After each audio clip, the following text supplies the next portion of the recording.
Isaac Newton's three laws of motion describe the motion of massive bodies and how they interact. While Newton's laws may seem obvious to us today, more than 3 centuries ago they were considered revolutionary. Newton was one of the most influential scientists of all time.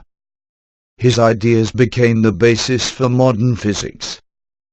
He built upon ideas put forth from the works of previous scientists including Galileo and Aristotle, and was able to prove some ideas that had only been theories in the past.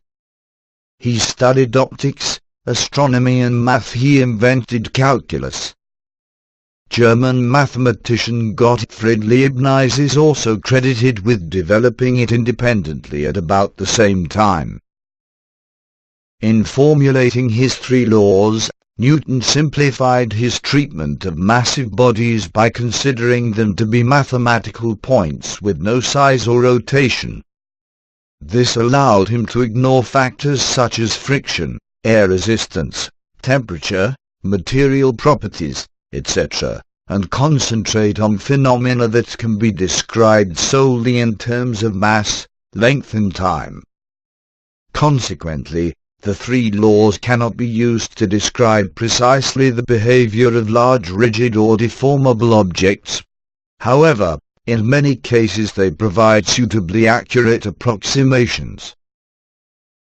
The first law of motion states, a body at rest will remain at rest, and a body in motion will remain in motion unless it is acted upon by an external force.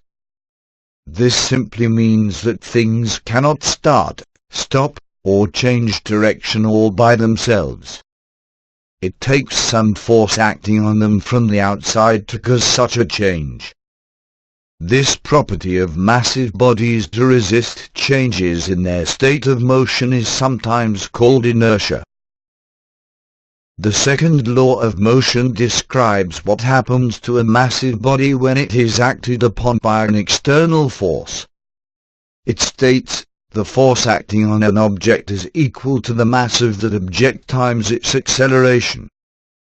This is written in mathematical form as F equals ma, where F is force, m is mass, and r is acceleration.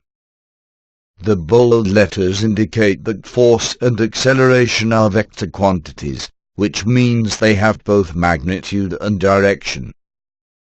The force can be a single force, or it can be the vector sum of more than one force, which is the net force after all the forces are combined.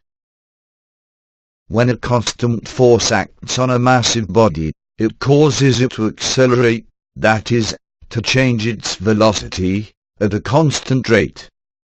In the simplest case, a force applied to an object at rest causes it to accelerate in the direction of the force. However, if the object is already in motion, or if this situation is viewed from a moving reference frame, that body might appear to speed up, slow down, or change direction depending on the direction of the force and the directions that the object and reference frame are moving relative to each other. The third law of motion states, for every action, there is an equal and opposite reaction. This law describes what happens to a body when it exerts a force on another body. Forces always occur in pairs, so when one body pushes against another, the second body pushes back just as hard. For example, when you push a cart, the cart pushes back against you. When you pull on a rope, the rope pulls back against you. When gravity pulls you down against the ground pushes up against your feet. And when a rocket ignites its fuel behind it, the expanding exhaust gas pushes on the rocket, causing it to accelerate. If one object is much more massive than the other, particularly in the case of the first object being anchored to the Earth, virtually all of the acceleration is imparted to the second object, and the acceleration of the first object can be safely ignored.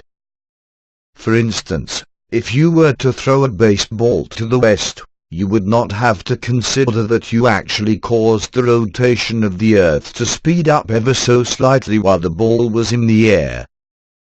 However, if you were standing on roller skates, and you threw a bowling ball forward, you would start moving backward at a noticeable speed. The three laws have been verified by countless experiments over the past 3 centuries, and they are still being widely used to this day to describe the kinds of objects and speeds that we encounter in everyday life.